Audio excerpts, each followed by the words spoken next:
اعوذ باللہ من الشیطان الرجیم حتی تفیء الی امر اللہ۔ تفیء لوٹنا، پلٹنا، یہ واحد مؤنث غائب مضارع معلوم ہے۔ اللہ کے حکم کی طرف پلٹ آنے کا مطلب یہ ہے کہ جو بات کتاب و سنت کی روح سے حق ہے، باغی گروہ اسے قبول کرنے پر آمادہ ہو جائے۔ اس سے یہ بھی معلوم ہوا کہ باغی گروہ سے لڑتے وقت یہ بات مد نظر رکھنی چاہیے کہ لڑنے سے مقصود انہیں صلح پر مجبور کرنا ہے، انہیں ختم کرنا یا ان کا نام و نشان مٹانا مقصود نہیں ہے۔ یہ آیت مسلمانوں کی باہمی جنگ کے بارے میں شرعی فیصلوں کی بنیاد ہے۔ رسول اللہ صلی اللہ علیہ وسلم کے زمانے میں مسلمانوں کی آپس میں کوئی بڑی لڑائی نہیں ہوئی۔ چند موقعوں پر جھگڑا ہوا، مگر نوبت ہاتھا پائی اور چھڑی جوتے سے آگے نہیں بڑھی۔ ان آیات کی عملی تفسیر اس وقت سامنے آئی جب علی رضی اللہ تعالی عنہ کے عہد خلافت میں مسلمانوں کی آپس میں لڑائیاں ہوئیں۔ اس وقت چونکہ رسول اللہ صلی اللہ علیہ وسلم کے تربیت یافتہ صحابہ کرام کثیر تعداد میں موجود تھے، جو قرآن و سنت کا علم بعد میں آنے والے کسی بھی شخص سے زیادہ رکھتے تھے۔ اس لیے ان کے عمل اور ان کے بیان کردہ احکام سے قیامت تک کے مسلمانوں کے لیے ایک اسوہ اور ضابطہ مرتب ہو گیا۔ اس طرح یہ جنگیں ناگوار اور نہایت تکلیف دہ ہونے کے باوجود خیر سے خالی نہیں رہی، کیونکہ اگر یہ نہ ہوتی تو اللہ بہتر جانتا ہے کہ بعد میں آنے والے مسلمان آپس کی لڑائیوں میں ایک دوسرے پر کیا کیا ظلم و ستم کرتے۔ اس ضابطے کا ضروری خلاصہ یہ ہے، جب لڑنے والے دو گروہ کسی مسلم حکومت کی رعایا ہو اور عام مسلمان انہیں صلح پر آمادہ نہ کر سکیں تو ان کے درمیان صلح کرانا یا یہ فیصلہ کرنا کہ ان میں زیادتی کرنے والا گروہ کون ہے، پھر طاقت کے ذریعے سے اس کو حق پر مجبور کرنا حکومت کا فریضہ ہے۔ لڑنے والے دونوں فریق بہت بڑے طاقتور گروہ ہوں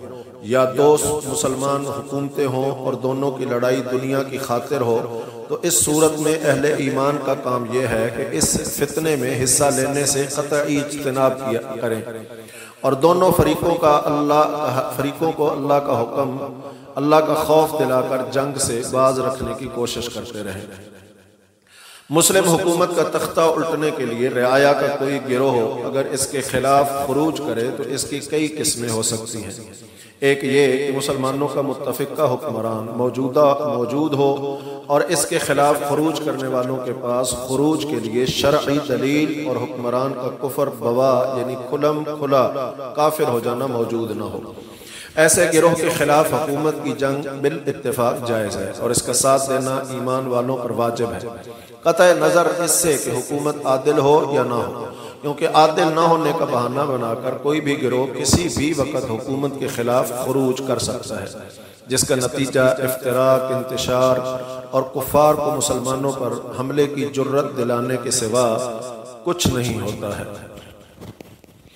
دوسری قسم ظالم حکمران کے خلاف خروج ہے، جس کی امارت جبراً قائم ہوئی ہو اور جس کے امراء فاسق ہوں اور خروج کرنے والا گروہ عدل اور حدود اللہ کی اقامت کے لیے اٹھا ہو اور اس کا ظاہر حال یہ بتا رہا ہو کہ وہ نیک لوگ ہیں۔ اہل سنت کا موقف یہ ہے کہ جس امیر کی عمارت ایک دفعہ قائم ہو چکی ہو اور مملکت کا امن و امان اور نظم و نسق اس کے انتظام میں چل رہا ہو، اس کے خلاف خروج کرنا حرام ہے، اللہ یہ کہ وہ کفر بواح کا ارتکاب کرے، یعنی کھلم کھلا کافر ہو جائے۔ امام نووی رحمہ اللہ نے اس پر اجماع کا ذکر فرمایا ہے۔ بعض لوگ ایسے حکمران کے خلاف خروج کو جائز قرار دینے کی کوشش کرتے ہیں اور اس سلسلے میں اہل بیت کے بعض خروج کرنے والے حضرات کو بطور دلیل پیش کرتے ہیں، اور بعض فقہا کا نام بھی لیا جاتا ہے جنہوں نے مسلم حکمرانوں کے خلاف تلوار اٹھانے کو جائز قرار دیا، مگر محدثین اور جمہور فقہا ان کے اس موقف کو غلط قرار دیتے ہیں، بلکہ اسے یہ موقف رکھنے والوں کے لیے باعث طعن قرار دیتے ہیں کہ فلان کان یرسیف، کہ فلان صاحب مسلمانوں کے خلاف تلوار اٹھانے کو جائز قرار دیتے ہیں۔ امام احمد بن حنبل اور دوسرے محدثین نے حکمرانوں کے بے حد ظلم و ستم کے باوجود ان کے خلاف نہ خروج کیا نہ خروج کو جائز رکھا۔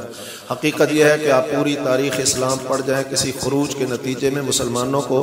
تشدد و انتشار کفار سے جہاد کے رک جانے کے سوا کچھ حاصل نہیں ہوا، خواہ حکمران عادل تھا یا ظالم۔ اس لیے رسول اللہ صلی اللہ علیہ وسلم نے حکمرانوں کے سامنے کلمہ حق کہنے اور ان کو نصیحت کرنے کی تلقین فرمائی، مگر ان کے خلاف خروج سے سختی کے ساتھ منع فرمایا۔ چند احادیث ملاحظہ فرمائیں۔ عبداللہ بن عباس رضی اللہ عنہما فرماتے ہیں، روایت کرتے ہیں کہ رسول اللہ صلی اللہ علیہ وسلم نے فرمایا، جو شخص اپنے امیر میں کوئی چیز دیکھے جو اسے بری لگے تو وہ صبر کرے، کیونکہ جو بھی شخص جماعت سے ایک بالشت جدا ہوا پھر وہ فوت ہو تو وہ جاہلیت کی موت مرے گا۔ عبادہ بن صامت رضی اللہ تعالی عنہ بیان کرتے ہیں کہ رسول اللہ صلی اللہ علیہ وسلم نے ہمیں بلایا، پھر آپ صلی اللہ علیہ وسلم نے ہم سے بیعت لی، دعوت دی تو ہم نے آپ سے بیعت کی۔ آپ نے ہم سے جو عہد لیا اس میں یہ تھا کہ ہم نے بیعت کی سننے اور اطاعت کرنے پر، اپنی خوشی اور ناخوشی میں، اور اپنی تنگی اور آسانی میں، اور اپنے پر دوسروں کو ترجیح دیے جانے پر بھی، اور اس بات پر کہ ہم صاحب امر حکمران سے امارت میں جھگڑا نہیں کریں گے، اللہ یہ کہ تم صریح کفر دیکھو جس کے متعلق تمہارے پاس اللہ کے ہاں واضح دلیل ہو۔ علی رضی اللہ تعالی عنہ کا عمل اپنے خلاف جنگ کرنے والوں کو باغی سمجھنے اور ان سے لڑنے کے باوجود یہ تھا کہ وہ مسلمان ہیں، ان کے زخمیوں کو قتل نہیں کیا جائے گا، ان کے بھاگنے والوں کا پیچھا نہیں کیا جائے گا، ان کے اسیروں کو قتل نہیں کیا جائے گا، ان کی عورتوں اور بچوں کو لونڈی غلام نہیں بنایا جائے گا، بلکہ ان کی آبرو کی حفاظت کی جائے گی، اور ان کا مال غنیمت کے طور پر تقسیم نہیں کیا جائے گا۔ جنگ جمل اور جنگ صفوین میں دونوں فریق ایک دوسرے کو مسلمان سمجھتے اور ایک دوسرے کا جنازہ پڑھتے تھے۔ احکام کی تفصیل کے لیے دیکھیے المغنی۔ فَإِنْ فَاءَتْ فَأَصْلِحُوا بَيْنَهُمَا بِالْعَدْلِ، زیادتی کرنے والے گروہ کے اللہ کے حکم کی طرف پلٹ آنے پر دونوں گروہوں کے درمیان عدل کے ساتھ صلح کروانے کا حکم دیا۔ یہ نہیں کہ کسی فریق کی بے جا رعایت کر کے اور دوسرے کو دبا کر صرف لڑائی روکنے کے لیے صلح کروائی جائے، کیونکہ ایسی صلح نہ پائیدار ہوتی ہے اور نہ اس سے آئندہ کے لیے لڑائی کا دروازہ بند ہوتا ہے۔ اس لیے ایک فریق پر دوسرے کا جو حق ثابت ہوتا ہے وہ اسے دلا کر عدل کے ساتھ صلح کروانی چاہیے۔ وَأَقْسِطُوا، یہاں ایک سوال ہے کہ اس سے پہلے فرمایا دونوں کے درمیان انصاف کے ساتھ صلح کروا دو، پھر دوبارہ اقسطوا کہنے میں کیا حکمت ہے؟ اس کا ایک جواب تو یہ ہے کہ لڑائی کے موقع پر بعض لڑنے والوں کے خلاف دل میں شدید نفرت پیدا ہو جاتی ہے،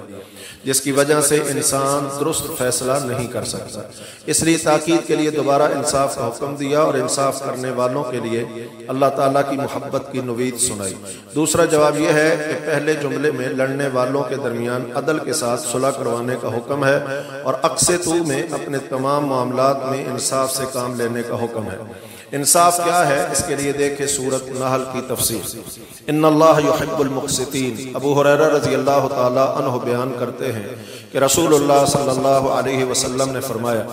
7 آدمی ہیں جنہیں اللہ تعالیٰ نے اپنے سائے میں جگہ دے گا، جس دن اس کے سائے کے سوا کوئی سایہ نہیں ہوگا۔ سب سے پہلے جس کا ذکر فرمایا وہ ہے عادل حکمران۔ عبداللہ بن عمر رضی اللہ تعالی عنہما بیان کرتے ہیں کہ رسول اللہ صلی اللہ علیہ وسلم نے فرمایا،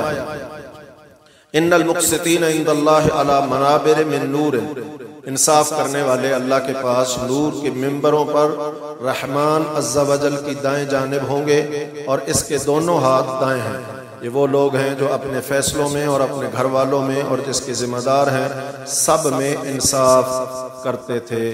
السلام علیکم ورحمۃ اللہ وبرکاتہ۔